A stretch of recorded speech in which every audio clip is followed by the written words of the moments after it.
Hello student, today we are going to discuss reproduction chapter. ठीक है, तो reproduction chapter आपने लोअर क्लासेस में भी पढ़ा है और थोड़ा सा एटलीस्ट ब्रीफ नॉलेज तो आपको रिप्रोडक्शन के रिगार्डिंग होगा ही। लेट्स इस वाले सेक्शन में अपन क्या डील करने वाले हैं, रिप्रोडक्शन के डेफिनेशंस, सिग्निफिकेंस एंड उसके टाइप्स। ठीक है, सो लेट्स स्टार्ट। सबसे पहले कि what do you mean by reproduction, reproduction क्या होता है? तो reproduction is a process in which an organism produces offspring of their own kind. Okay, this is the elementary definition. इसमें क्या हमने कहा कि जो एक कोई भी offspring, जो कोई भी ऑर्गेनिज्म है वो अपने जैसा ही ऑफस्प्रिंग प्रोड्यूस करता है। ठीक है, फॉर एग्जाम्पल एक ह्यूमन जैसे ऑफस्प्रिंग दे रहा है। एक सपोज एक कैट है तो वो कैट की तरह ही उसके ऑफस्प्रिंग होंगे। एक गोट के ऑफस्प्रिंग उसके गोट की तरह ही होंगे। लाइकवाइज हर स्पीसीज का जो ऑफस्प्रिंग होता है वो उसके जैसे ही होता है, उसके पेरेंट्स के तरह ही दिखता है। ठीक है, तो ये होता है बेसिक रिप्रोडक्शन, जहां पे एक ऑर्गेनिज्म अपने जैसे ही ऑफस्प्रिंग को प्रोड्यूस करता है। ठीक है, तो उसको कहते हैं, उस प्रोसेस को, रिप्रोडक्शन। ठीक है, इसका एक और डेफिनेशन होता है जो थोड़ा सा एलिमेंट्री से ऊपर है। वो डेफिनेशन मैंने यहाँ लिख दिया है, चलो एक बार देखते हैं उसको और उसको थोड़ा समझते हैं कि क्या लिख रखा है उसके अंदर। पहले डेफिनेशन के अंदर कि it is the process of living organism that ensure existence and continuity of a species. What it means continuity of a species, मतलब कि रिप्रोडक्शन ऐसा प्रोसेस है जिसमें एक लिविंग ऑर्गेनिज्म अपनी एग्जिस्टेंस बनाए रखने के लिए और अपनी स्पीसीज को मेंटेन करने के लिए, उसकी कंटिन्यूटी के लिए इस प्रोसेस को परफॉर्म करता है। ठीक है, तो कंटिन्यूटी ऑफ स्पीसीज के एक एग्जांपल अपन सपोज लेते हैं। सपोज यहां मैंने लिख रखा है ए है, एक नाम है, वो एक स्पीसीज है जो बिलोंग करता है। ए एक इंडिविजुअल है जो ह्यूमन स्पीसीज को बिलोंग करता है। ओके, सपोज मैंने मान लिया कि उसका जो लाइफ स्पैन है वो 100 ईयर्स का है, तो 100 ईयर्स के बाद क्या हो जाएगा, ए का डेथ हो जाएगा। तो मेरा क्वेश्चन ये है, क्या ए के डेथ होने के साथ साथ पूरे ह्यूमन का भी डेथ हो जाएगा क्या? आंसर होगा ऑब्वियसली नो। पर क्यों? बिकॉज उस पॉपुलेशन में उस स्पीसीज का सिर्फ एक ही इंडिविजुअल नहीं होगा, उसके अलावा B C D E F जैसे बहुत सारे इंडिविजुअल होंगे। ठीक है, और अगर मैं एक ही बात करूं तो एक अपने लाइफ स्पैन में उसके जो ऑफस्प्रिंग होंगे वो भी आगे जब इसकी डेथ हो जाएगी एक ही, तो वो तो अभी जिंदा है, वो अभी है उस पॉपुलेशन में। ठीक है, तो वो फिर उस कंटिन्यूटी ऑफ स्पीसीज को मेंटेन करेंगे। मतलब बेसिकली मैं क्या कहना चाह रहा हूं कि कोई भी अगर ऑर्गेनिज्म है, सपोज ए है, अगर वो डेथ भी हो जाता है तो जो उसके ऑफस्प्रिंग है उसके स्पीसीज के कंटिन्यूटी में हेल्प करते हैं, और इस तरह के जितने उसके मेंबर्स होंगे उस पर्टिकुलर स्पीसीज के, वो सब रिप्रोडक्शन के थ्रू अपने स्पीसीज की कंटिन्यूटी मेंटेन करेंगे। आई होप क्लियर हुआ होगा। तो हमने डेफिनेशन क्या देखा, रिप्रोडक्शन के दो डेफिनेशन देखे। पहला डेफिनेशन क्या देखा था हमने कि it is a process in which an organism produces offspring of their own kind. ठीक है, एंड द सेकेंड डेफिनेशन जो कि थोड़ा सा एडवांस हो जाता है वो है कि process of living organism that ensure existence and continuity of a species. Okay, so I hope कि ये डेफिनेशन आपको दोनों क्लियर हो गया होगा, है ना। Next point is it is the most characteristic feature of living organism. Exactly, तो हम जब भी हम लोअर क्लासेस में हमने पढ़ा था what is the difference between living organism and non living organism, वहां पे ये वाला बहुत इंपॉर्टेंट आया था कि reproduction is one of the characteristic feature of the living organism. अगर कोई किसी के हमको लिविंग और नॉन लिविंग चेक करना है तो हमको देखना पड़ेगा क्या वो रिप्रोड्यूस करके अपने जैसा ही ऑफस्प्रिंग प्रोड्यूस करता है या नहीं करता है। If it does then it is ये लिविंग ऑर्गेनिज्म के क्राइटेरिया को टिक करता है, वन ऑफ द क्राइटेरिया को टिक करता है। ठीक है, नेक्स्ट एनर्जी, ये एनर्जी कंज्यूमिंग प्रोसेस है। ठीक है, third, reproduction is not necessary to maintain life of an individual organism. देखो ये कोई एक बेसिक फंक्शन नहीं है किसी भी इंडिविजुअल का रिप्रोडक्शन कि अगर वो ना करे तो उसकी लाइफ के ऊपर कोई डायरेक्टली कोई हार्म हो। ठीक है, रिप्रोडक्शन बेसिकली किससे रिलेटेड है, किसी भी स्पीसीज से। ठीक है, although it is perform by individual of a species but is not directly related on the individual, कि अगर वो नहीं करता है अगर रिप्रोडक्शन तो उसके जो नॉर्मल लाइफ है उस पर्टिकुलर इंडिविजुअल का उस पर कोई असर आने वाला है। ठीक है, एक इंडिविजुअल के सपोज एक हेल्दी क्या मैं बोल रहा था, हाँ, एक इंडिविजुअल ऑर्गेनिज्म के लिए क्या चाहिए, न्यूट्रिशन चाहिए उसके नॉर्मल ग्रोथ और डेवलपमेंट के लिए, रेस्पायरेशन, एस्किरेशन, सर्कुलेटरी सिस्टम, ये सब कुछ फंक्शनल और अच्छा होना चाहिए, तब उससे इंडिविजुअल ऑर्गेनिज्म का के बेसिक लाइफ में नॉर्मल लाइफ में कोई प्रॉब्लम नहीं आएगी। पर अगर वो बंदा रिप्रोडक्शन में पार्टिसिपेट नहीं करता है तो ऐसा नहीं है कि उसके कारण उसका जो नॉर्मल लाइफ है वो हैम्पर होगा, वो नहीं हैम्पर होगा। ठीक है, अगर हाँ रिप्रोडक्शन अगर उस पर्टिकुलर स्पीसीज के सारे इंडिविजुअल या मोस्ट ऑफ द इंडिविजुअल नहीं कर रहे हैं तब उस स्पीसीज को जरूर हैम्पर होगा, लेकिन उस स्पीसीज के इंडिविजुअल्स को पर्टिकुलरली कोई हैम्पर नहीं होगा।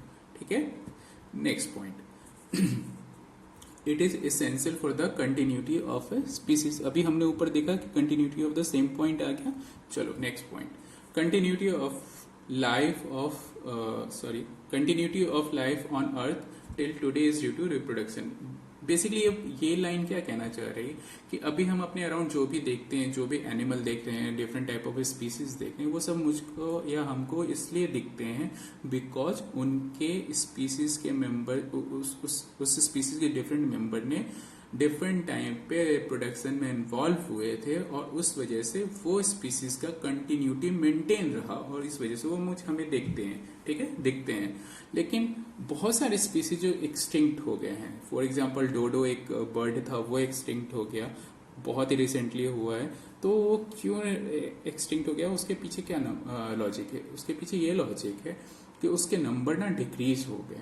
ठीक है, तो उसके नंबर क्यों डिक्रीज हो गए? उसके नंबर इसलिए डिक्रीज हो गए क्योंकि उस पर्टिकुलर स्पीसीज में इतने मेंबर नहीं बचे, या फिर बचे तो उन्होंने रिप्रोडक्शन में पार्टिसिपेट नहीं किया, और जब रिप्रोडक्शन में उन्होंने पार्टिसिपेट नहीं किया तो उनके ऑफ स्प्रिंग नहीं आए। अब जब ऑफ स्प्रिंग नहीं आया तो उनका जो स्पीसीज का कंटिन्यूटी है वो चेन ब्रेक हो गया। तो जितने उस टाइम पे जितने प्रेजेंट थे उस पर्टिकुलर इंडिविजुअल के मेंबर्स, अगर एक बार सबका डेथ हो गया तो वो स्पीसीज एक्सटिंक्ट हो गया, है ना। तो इस तरह से हमने रिप्रोडक्शन बेसिकली ये जो आपका रिप्रोडक्शन अगर कहीं क्वेश्चन बनता है, आपने डेफिनेशन दोनों लिखा और इसके साथ ये 4-5 पॉइंट्स में से अगर 3-4 पॉइंट आपने डाल दिया तो it will fetch you more marks. I hope इसमें आपको कोई दिक्कत नहीं होगी, है ना। अब next very important topic that is significance. अब हम सिग्निफिकेंस देखते हैं कि रिप्रोडक्शन का सिग्निफिकेंस क्या है। सबसे पहले significance, it replaces the individual dying due to ageing. Suppose किसी इंडिविजुअल का डेथ हो गया और वो काफी ओल्ड हो गए और उनकी डेथ हो गई, तो उस स्पीसीज का क्या हुआ, टोटल एक नंबर कम हो गया। पर उसी स्पीसीज के किसी भी इंडिविजुअल का कोई ऑफ स्प्रिंग हो रहा है तो वो ऑफ स्प्रिंग उस नंबर को बैलेंस कर दिया, है ना। तो कंटिन्यूटी यहाँ पे मेंटेन रह गई। Next point is individual remove from the population due to predation और डिजीज। देखो, अगर किसी सपोज लायन ने डियर का हंट करा, तो उसने हंट किया तो या फिर उस डियर को डिजीज हो गई, तो उस दोनों रीजन से क्या हुआ, उस डियर की डेथ हो गई, है ना, या तो प्रिडेशन की वजह से या तो डिजीज की वजह से। तो ओवरऑल क्या हुआ, उस पॉपुलेशन में उस डियर का तो नंबर डिक्रीज हो गया। पर अगर उस पॉपुलेशन के डिफरेंट मेंबर ने किसी ने अगर रिप्रोडक्शन के थ्रू उसके ऑफस्प्रिंग आए हैं तो ओवरऑल उस पॉपुलेशन का जो उस स्पीसीज का जो पॉपुलेशन वो कांस्टेंट रह गया। ठीक है, पुराने वाले चले गए या जो डेथ हो गया उसके जगह नए ऑफस्प्रिंग आ गए, तो उससे continuity of the species maintain रह गई, है ना। Third one is the in case of sexual reproduction it introduces variation essential for the adaptability and the struggle for existence। बहुत इंपॉर्टेंट पॉइंट है। आपको अगर ध्यान हो लोअर क्लासेस की थोड़ी सी भी बात है तो उसमें ये था कि सेक्सुअल रिप्रोडक्शन जो होता है वो वेरिएशन कॉज करता है। कैसे? देखो, सेक्सुअल रिप्रोडक्शन में बेसिकली क्या होंगे, दो पेरेंट्स इन्वॉल्व होंगे, जैसे मेल एंड फीमेल, दोनों अपने अपने गैमेट्स बनाएंगे। उन गैमेट्स में मेल के कैरेक्टर्स आएंगे मेल गैमेट में, फीमेल कैरेक्टर्स आएंगे फीमेल गैमेट्स में। जब इन दोनों का फ्यूजन होगा तो जो मेल और फीमेल में से जो पर्टिकुलर कैरेक्टर जिनका भी स्ट्रांग होगा वो उस ऑफिस स्प्रिंग में जाएगा। तो इस तरह से क्या हुआ कि पेरेंट्स के मुकाबले जो ऑफिस स्प्रिंग आया उसमें थोड़ा सा वेरिएशन आया, ठीक है।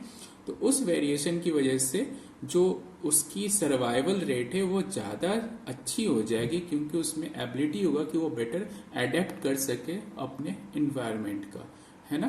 तो इस तरह से जो सेक्सुअल रिप्रोडक्शन होता है वो थोड़ा एडवांस होता है किसके मुकाबले, ए सेक्सुअल रिप्रोडक्शन के अंदर, because of variation.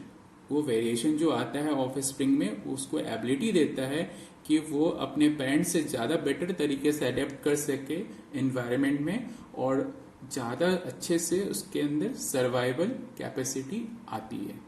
Okay, I hope इतना कुछ क्लियर हो गया होगा, है ना। नाउ नेक्स्ट पॉइंट, ये एक ऐसा टॉपिक है जो बहुत ही कम डिस्कस होता है। सो आई विल ट्राई कि ये डिस्कस थोड़ा ज्यादा अच्छे से हो पाए, सो आपको एक नया पर्सपेक्टिव मिले इस चैप्टर का। ओके, नाउ फीचर्स के अंदर हमने एक टॉपिक, एक पॉइंट उठाया है, रेप्लिकेशन ऑफ डीएनए। क्या होता है रेप्लिकेशन ऑफ डीएनए? अच्छा, उससे भी पहले ये बताओ डीएनए क्या होता है। आई होप सबको इसके फॉर्म पता है। DNA is a genetic material first, और इसका फुल फॉर्म होता है डीऑक्सी राइबो न्यूक्लिक एसिड, है ना। डीएनए का फुल फॉर्म है DNA is a deoxy ribo nucleic acid. Okay, next point, DNA कहाँ होता है? सबसे पहले प्रेजेंट होता है कहाँ? क्रोमोसोम में, ठीक है। क्रोमोसोम कहाँ प्रेजेंट होता है? न्यूक्लियस के अंदर, और न्यूक्लियस कहाँ होता है? सेल के अंदर, ठीक है। Next, it contain information for inheritance. अब इनहेरिटेंस क्या होता है? Inheritance is the passing of character from the parent to the daughter cell, या parent to the offspring, या passing of a character from one generation to another generation. Okay, so that is known as inheritance. तो it contain information for inheritance, मतलब कि DNA में जो information होता है वो इनहेरिटेंस में पास होता है, यानी कि वन जनरेशन से टू अनदर जनरेशन जो चीज जाती है वो जाता है DNA, that is with chromosome, ठीक है, from one generation to another generation.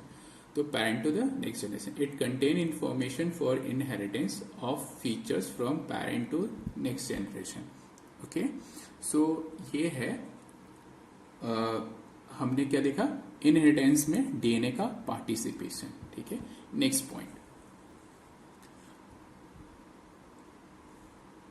DNA contain all the information to make specific protein which in turn forms enzymes to control the chemical reaction of the body. Okay, ये थोड़ा सा tricky point है बच्चों, इसको थोड़ा समझना पड़ेगा, है ना। डीएनए इतना इंपॉर्टेंट क्यों है? Why it is so important कि इसको वो एक जनरेशन से दूसरे जनरेशन में जानना पड़ता है, और ये इतना इसका जाना इम्पोर्टेंट क्यों है वो यहाँ पे हमें पता चलता है। क्या होता है बेसिकली, डीएनए के पास एक जेनेटिक मटेरियल है और इसके पास जो जीन्स होते हैं वो कोड के फॉर्म में रखते हैं इंफॉर्मेशन, ठीक है। वो कोड हर एक प्रोटीन के एक प्रोटीन के लिए एक पर्टिकुलर कोड होता है, ठीक है। अगर वो कोड ना हो तो जो नया इंडिविजुअल जो ऑफस्प्रिंग बन रहा है उसके अंदर वो पर्टिकुलर प्रोटीन नहीं बनेगा, अगर वो कोड नहीं है तो ठीक है। तो इस कारण प्रोटीन का बनने के लिए वो डीएनए के अंदर वो कोड और उसका डीएनए का जाना बहुत जरूरी है, ठीक है। अब ये बताओ कि डीएनए, ठीक है, प्रोटीन तो पर सवाल ये उठता है कि ये प्रोटीन इतना क्या इंपॉर्टेंट है, ठीक है, ऐसा क्या होगा? तो आपको पता है कि proteins are the building block of the living body, ठीक है। तो प्रोटीन्स के अंदर क्या होते हैं? प्रोटीन क्या काम करते हैं? एंजाइम्स को बनाता है, ठीक है, और वो एंजाइम क्या करते हैं? बॉडी के डिफरेंट केमिकल्स रिएक्शन को रेगुलेट करते हैं एक तरह से। तो डीएनए ने बेसिकली क्या किया, आप अगर डीएनए को यहां से उठाकर यहां पर देखो तो इसने reaction, chemical reaction of the body से इसका डायरेक्ट लिंकअप है, ठीक है। सो इस तरह से देखो कि DNA contains all the information to make the specific protein which in turn forms enzymes to control the chemical reaction of the body, ठीक है।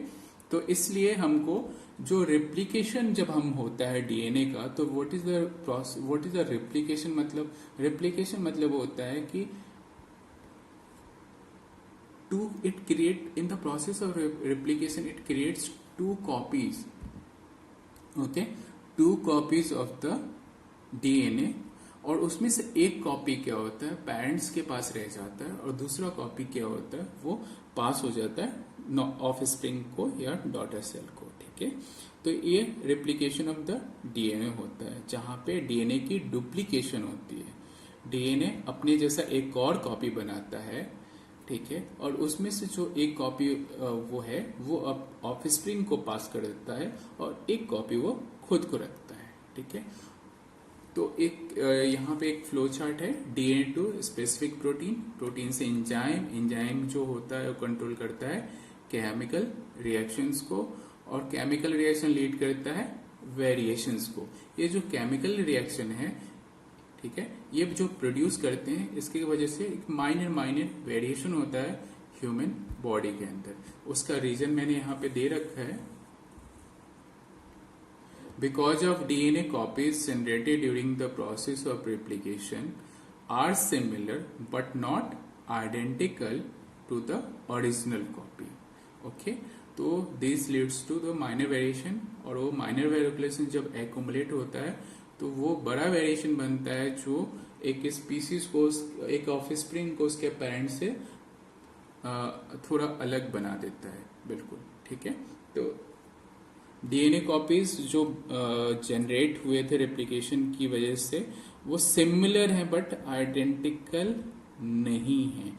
तो उनके आइडेंटिकल नहीं होने के कारण उनके अंदर माइनर वेरिएशन होता है, और वो सारे माइनर वेरिएशन जब जनरेशन टू जनरेशन जब एक्यूमुलेट हो जाते हैं तो एक वो इतना स्पेसिफिक एक तरह का वेरिएशन बनता है जो उसके पेरेंट्स से उस ऑफस्प्रिंग को बहुत ज्यादा डिफरेंट बना देता है, ठीक है। तो उसको कहते हैं वेरिएशन।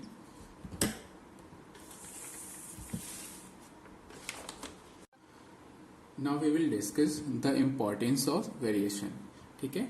तो सबसे पहला पॉइंट है कि जो वेरिएशन होता है ना वो it leads to the stability of the population of a species. किसी भी स्पीसीज की स्टेबिलिटी में वेरिएशन बहुत हेल्प करता है। इसके दो एग्जाम्पल दे रखे हैं एनसीईआरटी ने, ठीक है, पर अपन सबसे पहले सेकंड वाले एग्जाम्पल से स्टार्ट करेंगे, okay okay. So bacterial population in temperate water, ठीक है।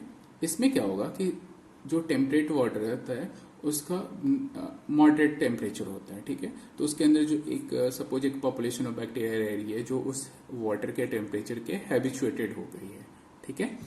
अब क्या हुआ कि उस टेम्परेचर उस टेम्परेट वाटर का इंक्रीज हो गया, ठीक है, मान लो सपोज ग्लोबल वार्मिंग से। तो अब क्या होगा कि most of the bacteria would die, because उनको तो इस टेम्परेचर एक नॉर्मल मॉडरेट टेम्परेचर पे रहने की आदत है, ठीक है। उनकी पूरी जनरेशन उधर ही निकल गई है तो वो उसी के हैबिचुएटेड हो गए हैं।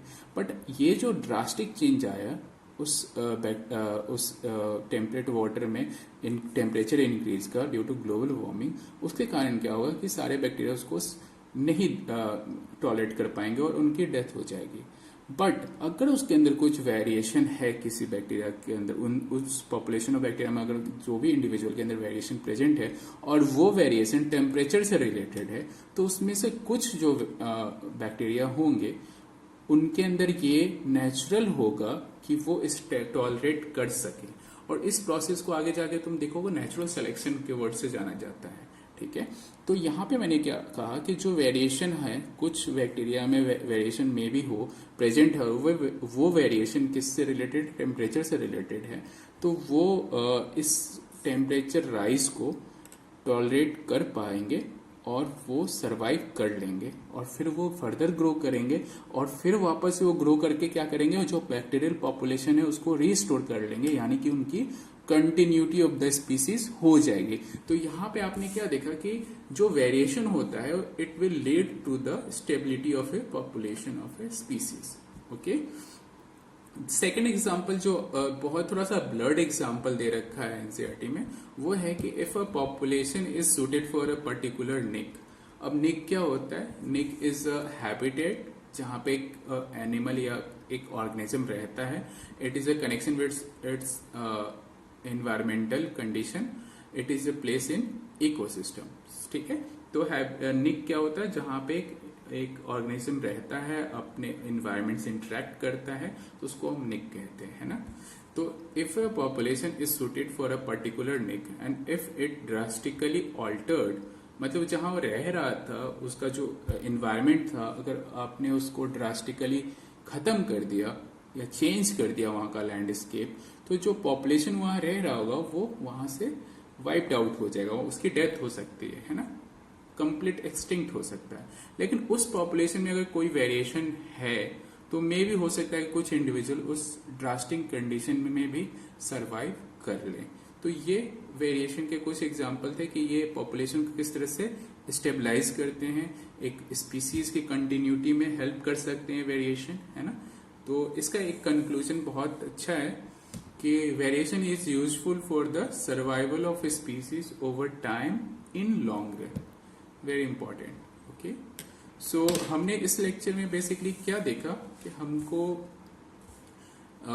डेफिनेशन किसके, रिप्रोडक्शन के, उसकी सिग्निफिकेंस और वेरिएशंस के बारे में थोड़ा सा जाना। एक इंपॉर्टेंट डिस्कशन है एनसीईआरटी का, वो कर लेते हैं। Why a variation beneficial to the species but not necessary for the individual? ठीक है, why variation is beneficial to the species but individual के लिए beneficial नहीं है, कैसे, इसको डिस्कस करते हैं, है ना। तो population of organism normally live and interact with definite kind of ecological needs.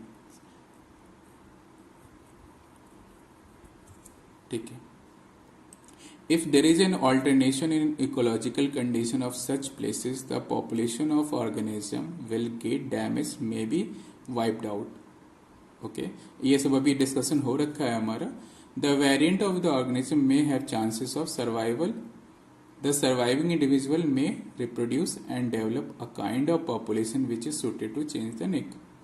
Thus, variation is beneficial to the species but not necessary for the individual.